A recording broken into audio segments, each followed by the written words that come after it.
Good morning, it's Joseph. It is almost New Year's, and some of you may know that I took the hashtag 52 books in 52 weeks challenge, and I did it. I freaking did it. 52 books in 52 weeks, and I say that not to, in the words of Jim Quick, not to impress you, but to express to you what's possible. And I have to tell you that I had no idea that I was going to be able to do this challenge. There's a couple of things that if you choose to do it, you might find helpful. One of them is I never thought oh, I've read 3 books, I still have all these other books to read. It was never about that. It was just about reading what was in front of me. So I was really present this year in just reading the book that was in front of me and not considering how many more I had to read. It was never about that.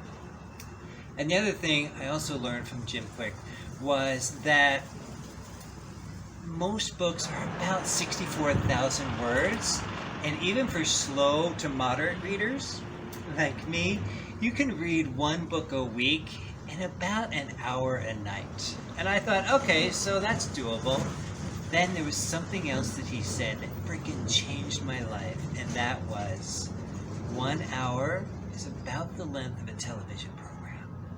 And I thought, oh my God, I would so much rather read than sit and watch TV, because I will learn so much more about life and about how to be a better person if I'm reading versus watching television. So that one bit of information just completely changed my life. So some people ask me what were my favorite books. There were a lot that I liked this year. And there are 2 that stick out for me. One is A Return to Love by Marianne Williamson.